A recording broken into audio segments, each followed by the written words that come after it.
नमस्कार, मैं हूं आपके साथ आस्था कौशिक। पश्चिम बंगाल के मुर्शिदाबाद हिंसा पर योगी ने कड़ा प्रहार किया है और बताया है कि दंगाइयों का इलाज डंडा है, लातों के भूत बातों से नहीं मानते। आपको एक रिपोर्ट दिखाते हैं।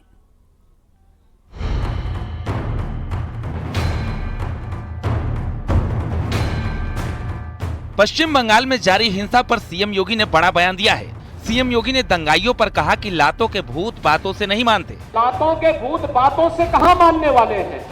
दंगाई डंडे से ही मानेंगे। सीएम योगी ने ममता बनर्जी समेत पूरे विपक्ष से पूछा कि पश्चिम बंगाल में हिंदुओं पर हो रहे अत्याचार पर विपक्ष क्यों मौन है। इन दंगाइयों का उपचार ही डंडा है, बिना डंडे के मानेंगे नहीं। आप देख रहे होंगे बंगाल जल रहा है, वहां की मुख्यमंत्री चुप है, दंगाइयों को शांति दूत कहती है। अरे लातों के भूत बातों से कहां मानने वाले हैं? लेकिन सेकुलरिज्म के नाम पर इन लोगों ने दंगाइयों को दंगा करने की पूरी छूट दे रखी है। पूरा मुर्शिदाबाद पिछले एक सप्ताह से चल रहा है। एक तरफ जहां बंगाल में कानून व्यवस्था पर सवाल उठ रहे हैं, तो वहीं आम लोग ममता बनर्जी को अब सीएम योगी आदित्यनाथ से सीखने की नसीहत दे रहे हैं। जैसे सीएम योगी आदित्यनाथ के राज में यूपी में अब कोई भी दंगाई पत्थर उठाने की हिम्मत नहीं करते। संभल इसका सीधा उदाहरण है। वहीं ममता बनर्जी के राज में बंगाल में साल दर साल दंगे हो रहे हैं। दरअसल वक्फ कानून बनने के बाद पश्चिम बंगाल में लगातार हिंसा जारी है। पहले मुर्शिदाबाद और अब दक्षिण 24 परगना में आगजनी की गई है। हिंसा के बीच बंगाल में कानून व्यवस्था पर सवाल उठने शुरू हो गए हैं। Bureau report, news 18।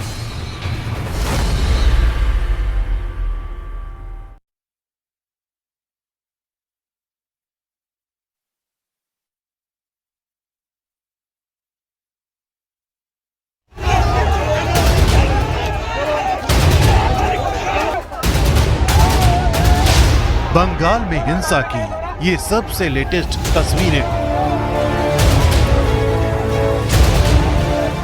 सोमवार को दक्षिण 24 परगना के भांगर में पुलिस ने पहले दिन के वक्त आईएसएफ समर्थकों को कोलकाता की ओर जाने से रोका और फिर शाम ढलते ढलते यहां उपद्रवियों ने गाड़ियां फूंक डाली। पुलिस वैन तक को नहीं बख्शा, बाइकों में आग लगा दी।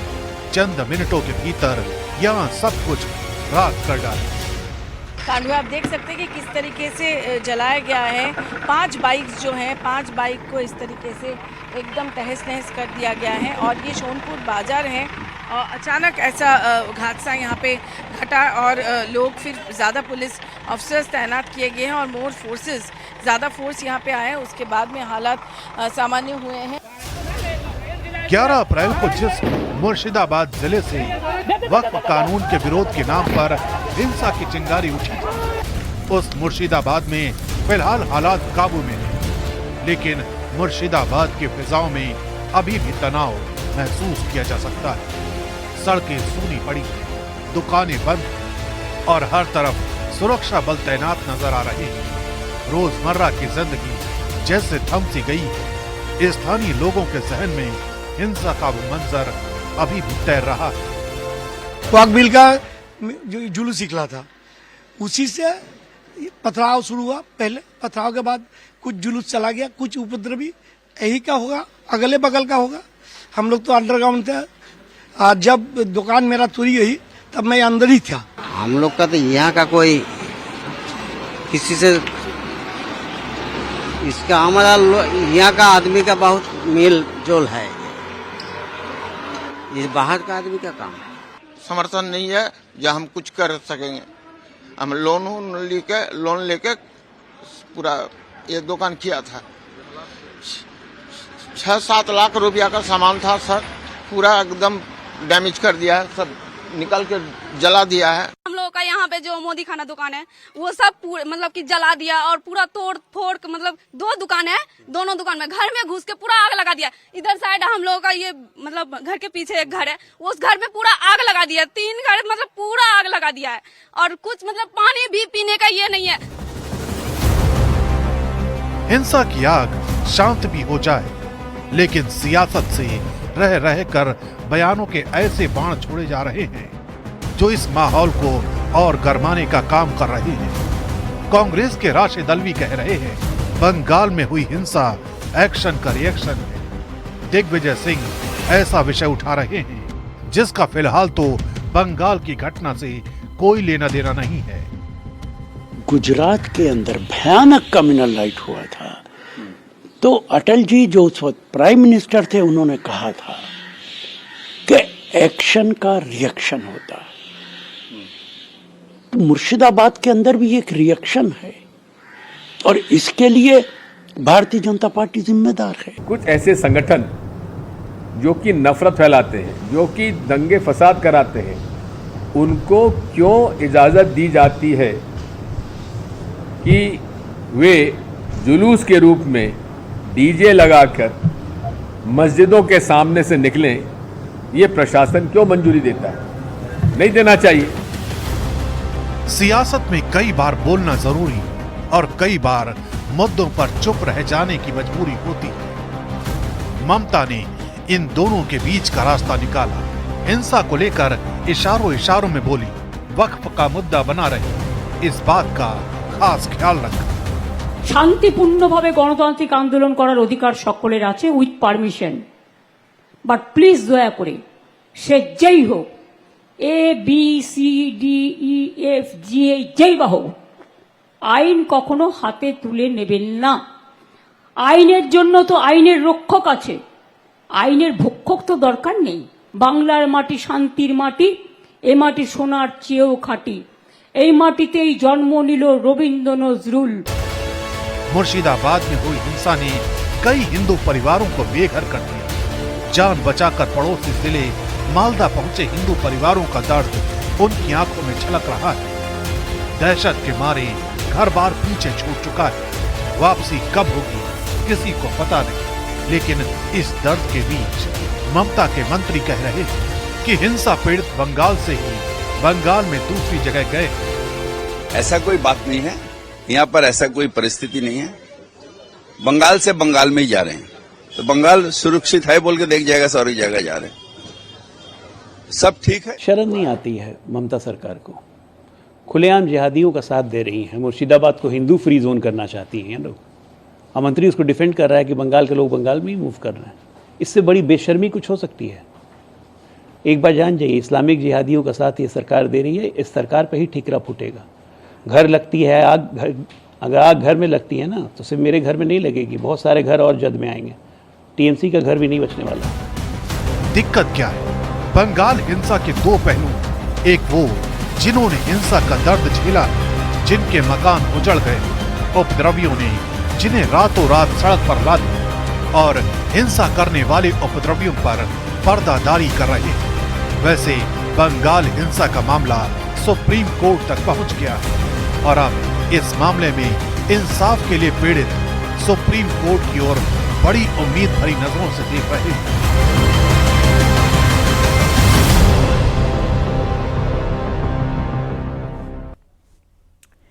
वक्फ कानून दिए गए कांग्रेस नेता राशिद अल्वी के बयान पर नई सियासत शुरू हो गई है। आपको एक रिपोर्ट दिखाते हैं।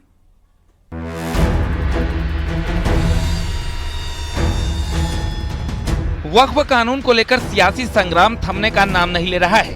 कांग्रेस नेता राशिद अल्वी ने वक्फ को लेकर भड़काने वाला बयान दिया और कहा कि किसी के धर्म पर जबरदस्ती हमला करेंगे तो परिणाम कुछ भी हो सकता है। किसी के मजहब पे जबरदस्ती हमला करेंगे, उसके नतीजे कुछ भी निकल सकते। किसी के मजहबी मामलात में मदाखलत नहीं करनी चाहिए, लेकिन Bharatiya Janata party anti Muslim, anti इस्लाम है, इसलिए उन्होंने वक्फ के कानून को जबरदस्ती थोपा है। कांग्रेस के बाद उधर झारखंड सरकार के मंत्री इरफान अंसारी ने कहा कि वक्फ कानून को झारखंड में लागू नहीं होने देंगे, जिस पर यूपी के डिप्टी सीएम केशव प्रसाद मौर्य ने कहा कि कानून से मुसलमानों का भला होगा। दलित, पिछड़े, वंचित, शोषित या किसी भी गरीब के साथ इस प्रकार की घटनाओं को अंजाम देने का काम करेंगे, उनके खिलाफ इतनी सख्त और कड़ी कानूनी कार्रवाई होगी। वक्फ बोर्ड में संशोधन हम लोग बर्दाश्त नहीं करेंगे। दरअसल वक्फ कानून लागू होने के बाद से लगातार विपक्ष सवाल खड़े कर रहा है, तो सरकार कानून को मुसलमानों की हितैषी बता रहा है। फिलहाल सियासत थमने का नाम नहीं ले रहा है। Bureau report, news 18।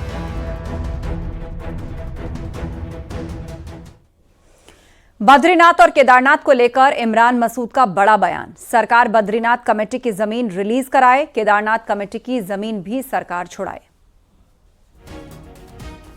हमारी चिंता के साथ साथ बद्रीनाथ केदारनाथ टेम्पल कमेटी की जमीनों को भी सरकार को रिकवर कराना चाहिए। आप उनकी जमीनें रिकवर नहीं करा पा रहे, आप हमारे कल्याण की बात करने चल दिए। अयोध्या में राम मंदिर को उड़ाने की धमकी। मंदिर उड़ाने की धमकी पर अयोध्या में एफआईआर दर्ज हुई। साइबर थाने में एफआईआर दर्ज की गई। साइबर सेल मामले की जांच कर रही है। धमकी वाले ईमेल को इन्वेस्टिगेट किया जा रहा है। राम मंदिर को बम से उड़ाने की धमकी दी गई है। ईमेल के जरिए तमिलनाडु से भेजा गया था धमकी भरा ईमेल।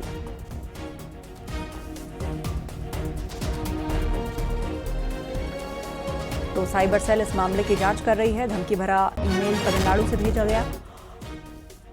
इसके पीछे आखिर कौन है, सबको इन्वेस्टिगेट किया जा रहा है। मंदिर को उड़ाने से धमकी दी गई इस ईमेल के जरिए।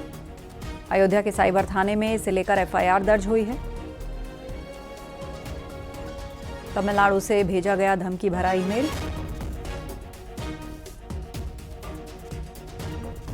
तो ये इस वक्त की बड़ी खबर है। साइबर थाने में इसको लेकर एफआईआर भी दर्ज की गई है। निमेश गोस्वामी से अपडेट लेते हैं। निमेश, क्या पता लगा पाई है पुलिस अभी तक मामले में? देखिए, पुलिस ने तो अभी फिलहाल अज्ञात के खिलाफ इस पूरे मामले में अभियोग पंजीकृत करके अब जांच में जुटी है। चूंकि जिस तरीके से हॉट मेल के जरिए राम जन्मभूमि तीर्थ क्षेत्र ट्रस्ट की मेल पर ये इस तरीके की धमकी दी गई थी, जिसको लेकर अब पुलिस भी बहुत गंभीरता से इस पूरे मामले को ले रही है और जांच इस विषय पर कर रही कि धमकी देने वाला जो है वो कहाँ का व्यक्ति है, किस जगह से, किस मेल एड्रेस से इस पर धमकी का जो मेल आया है वो कहाँ से आया है। इन तमाम बिंदुओं पर फिलहाल जांच कर रही है, लेकिन अभी भी बारीकी से कुछ बोलने को पुलिस मीडिया के सामने तैयार नहीं है। हालांकि इस पूरे मामले पर आपको बता दें कि पहले भी इस तरीके की तमाम धमकियां आई हैं और अयोध्या में सुरक्षा को लेकर राम मंदिर परिसर हो चाहे फिर अयोध्या नगर की बात हो, संपूर्ण अयोध्या धाम एक अलग सुरक्षा घेरे में और राम जन्मभूमि परिसर की सुरक्षा व्यवस्था भी अलग है। लेकिन बावजूद चूंकि मेल आई है, इसके बाद से अयोध्या की सुरक्षा को भी थोड़ा सा मुस्तैद किया गया। हर आने जाने वाले पर निगाह रखी जा रही है और इस पूरे मामले पर साइबर सेल में अभियोग पंजीकृत किया गया है। जो राम जन्मभूमि तीर्थ क्षेत्र ट्रस्ट के कर्मचारी हैं महेश कुमार, उनकी तहरीर पर, चूंकि यही जो साइबर सेल में उन्होंने अपनी शिकायत पर इन्होंने सबसे पहले मेल देखी थी और इन्होंने ही शिकायती पत्र दिया, जिसके आधार पर पुलिस ने इस पूरे मामले पर जांच करते हुए एफआईआर दर्ज किया और अब आगे जांच में जुटी हुई है। पुलिस इस बात की तस्दीक करा रही है कि मेल आई कहां से, मेल भेजने वाले की मंशा क्या है और क्यों इस तरीके की मेल उस व्यक्ति ने भेजी है। तमाम विधियों पर बारीकी से पुलिस जांच कर रही है। जी, आप नजर बनाए रखिए। जानकारी के लिए शुक्रिया निमेश आपका।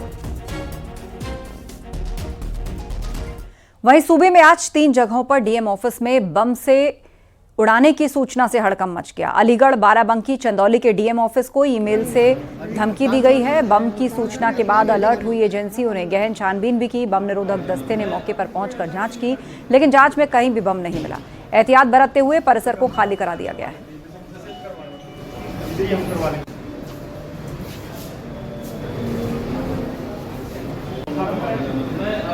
तो सुरक्षा एजेंसियों ने गहन जांच की है। अलीगढ़, बाराबंकी, चंदौली 3 जगह पर ईमेल भेजकर ऑफिस को बम ब्लास्ट करने की धमकी दी गई।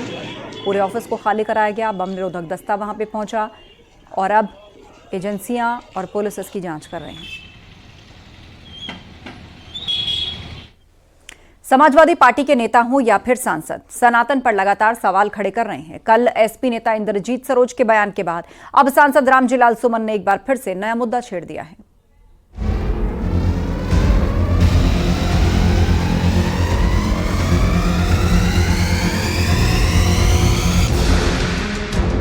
सपा सांसद रामजी लाल सुमन एक बार फिर अपने बयानों से चर्चा में है। रामजी लाल सुमन ने कहा कि गड़े मुर्दे मत उखाड़ो वरना भारी पड़ जाएगा। फिर हमें कहना पड़ेगा कि हर मंदिर के नीचे बौद्ध मठ है। अखिलेश यादव आगरा आ रहे हैं, मैदान तैयार है, 2-2 हाथ होंगे। अगर तुम ये कहोगे कि हर मस्जिद के नीचे एक मंदिर है, तो फिर हमें ये कहना पड़ेगा कि हर मंदिर के नीचे एक बौद्ध मठ है और तुम ये जरूर बड़े मुर्दे मत उखाड़ो, करते बड़े उखाड़ोगे भारी पड़ जाएगा। इस समय में समाजवादी पार्टी के राष्ट्रीय अध्यक्ष श्री अखिलेश यादव जी 19 अप्रैल को आ गए। लड़ाई का मैदान तैयार होगा, दोनों हाथ होंगे, 10% लोग हैं और दूसरी तरफ सामाजिक न्याय की 90% शक्तियां हैं। विजयी हमारी होगी, कोई भाई का लाभ रोक नहीं सकता। विवादों में आने वाले एसपी सांसद रामजीलाल सुमन ने अब अपने बयानों पर सफाई दी है। उन्होंने कहा कि हमारा मकसद हिंसा फैलाना नहीं है। और जहां तक के मेरे बयान का सवाल है, कहा गया कि साहब दो हाथ हो जाए। दो हाथ का मतलब क्या है? दो हाथ का मतलब पॉलिटिकल पार्टीज में जो लड़ाई होती है, लड़ाई वैचारिक होती है। कोई फौज की लड़ाई थोड़ी है, ये शस्त्रों की लड़ाई थोड़ी है। तो मैंने कहा था वैचारिक लड़ाई 17 तारीख को 19 तारीख को पार्टी के राष्ट्रीय अध्यक्ष अखिलेश यादव जी आ रहे, और जब मुझसे सवाल पूछा गया क्या करेंगे, मैंने कहा राजनीतिक पार्टियों में पार्टी के राष्ट्रीय अध्यक्ष होता है, राष्ट्रीय कार्यकारिणी होती है, संसदीय बोर्ड होता है, तो भविष्य की रूपरेखा मिलकर के तय करेंगे। हमारा मकसद कोई तनाव पैदा करना नहीं है, वातावरण को हिंसा का वातावरण बनाना नहीं है। हमारा कोशिश है सामाजिक सद्भाव पैदा हो, लोग प्यार और मोहब्बत से रहें। कल कौशाम्बी में सपा नेता इंद्रजीत सरोज ने भी मंदिरों पर सवाल उठाए थे और कहा था कि अगर मंदिरों में ताकत होती तो विदेशी आक्रांता नहीं आते। अगर भारत के मंदिरों में ताकत होती तो मोहम्मद बिन कासिम आया होता। भारत के मंदिरों में ताकत होती तो महमूद गजनवी आया होता। भारत के मंदिरों में ताकत होती तो मोहम्मद घोरी आया होता और इस देश को लूटने का काम न किया होता। इसका मतलब मंदिरों में ताकत नहीं थी। सनातन पर सपा नेताओं का ये बयान कोई पहली बार नहीं है। इससे पहले भी कांवड़ यात्रा हो या फिर महाकुंभ, सपा नेता सवाल उठाते रहे हैं। Bureau report, news 18।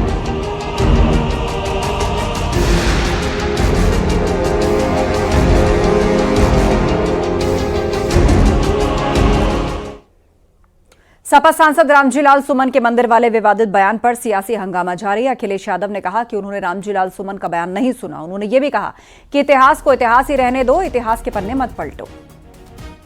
मैं पार्टी में कहूंगा कि कोई भी सवाल इतिहास से जुड़ा नहीं कहा जाए, क्योंकि कई बार इतिहास में न जाने कैसी कैसी बातें हैं। अभी सुनने में आ रहा है कि इतिहास के पन्ने लोग पलट रहे हैं। जब से रामजीलाल सुमन जी ने कहा, आप देखिए गूगल पे, आप देखिए चैट जीपीटी पे, लोग जानना चाहते हैं इतिहास क्या है, तो इतिहास जानने लगे हैं लोग।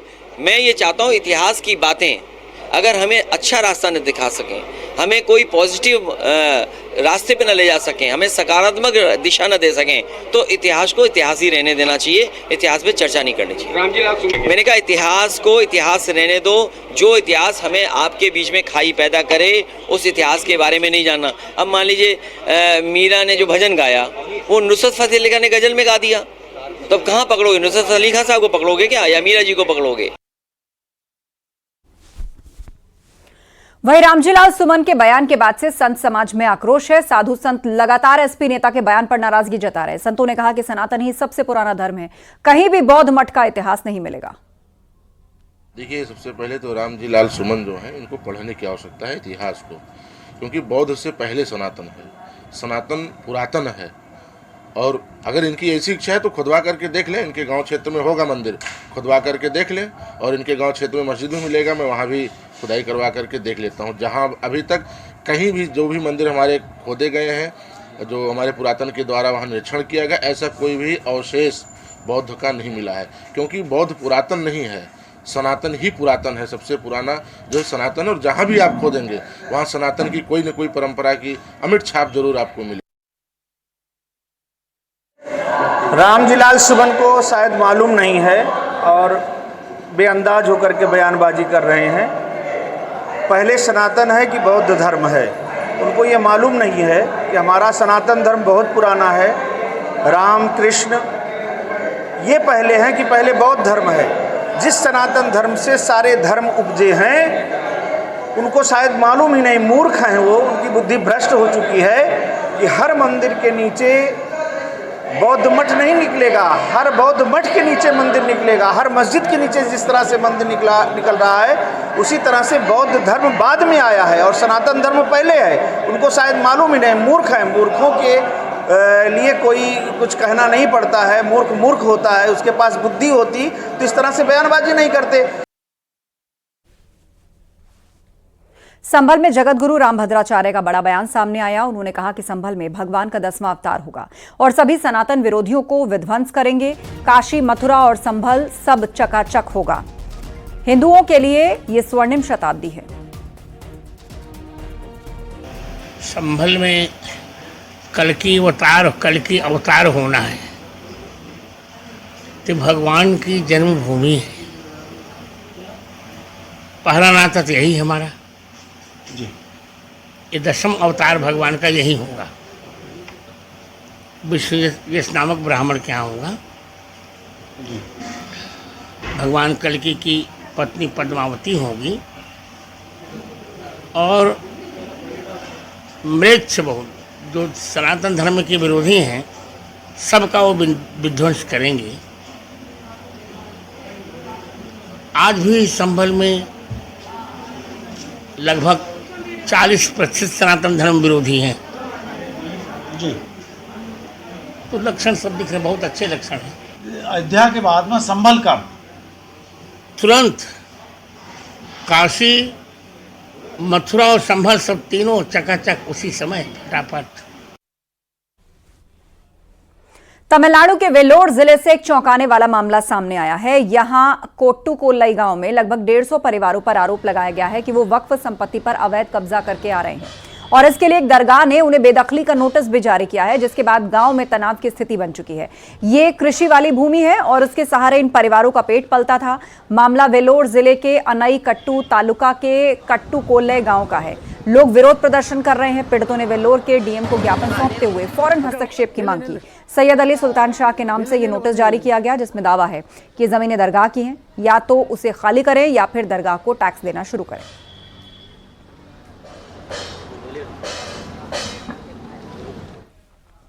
लखनऊ के इंदिरानगर स्थित सेंट डोमिनिकल स्कूल के बाहर हिंदू महासभा ने जमकर प्रदर्शन किया। संगठन ने स्कूल पर हिंदू बच्चों से भेदभाव का आरोप लगाया। उनका कहना है कि हिंदू छात्रों को कलावा, टीका और चोटी रखने से रोका जा रहा है, तो वहीं स्कूल ने इन आरोपों को बेबुनियाद बताया। प्रबंधन ने कहा कि जो बच्चे फेल हुए उनमें हिंदू, मुस्लिम और अन्य समुदायों के छात्र भी शामिल हैं। किसी से कोई भेदभाव नहीं। दरअसल 5 बच्चे इस बार फेल हुए थे और उसके बाद से बवाल शुरू हुआ। प्रबंधन का आरोप है कि जो बच्चे फेल हुए हैं उनके अभिभावक के तमाम आरोप लगाए।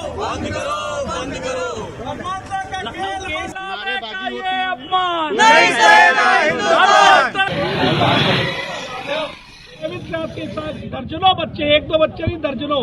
आप बताइए जिस प्रकार से पूरे हिंदुस्तान में ये सरकारें ऐसे गलत कार्यों को रोक लगा रही है, जहां मुस्लिम बच्चे बुर्का पहन के आती बच्चियां, जहां सिखों के बच्चे पगड़ी पहन के आते हैं, तो हिंदू बच्चे अगर टीका लगाए तो दिक्कत कहाँ है। तो ये धर्मांतरण का सीधे सीधे खेल है पर्दे के पीछे। तो ये फादर का, ये प्रिंसिपल का, ये धर्मांतरण का खेल हम किसी भी कीमत पे हम सब उसको रोकेंगे। बहराइच हादसे का सीएम योगी ने संज्ञान लिया। मृतकों के परिजनों के प्रति संवेदना जाहिर की। घायलों के समुचित इलाज के आदेश दिए। आज दोपहर में बहराइच में सड़क हादसे में 5 लोगों की मौत हो गई थी। डबल डेकर बस और टेम्पो की आमने सामने टक्कर हो गई, जिसमें टेम्पो सवार 5 लोगों की मौत हो गई और 10 लोग घायल हुए हैं। घायलों में 4 की हालत नाजुक भी है। बहराइच पयागपुर हाईवे पर यह एक्सीडेंट हुआ। मरने वालों में ड्राइवर, 2 महिला और 2 बच्चे शामिल हैं। बताया जा रहा है कि टेम्पो में 15 से 18 लोग सवार थे। घटना की जानकारी मिलने पर पुलिस राहत बचाव कार्य के लिए फौरन पहुंची।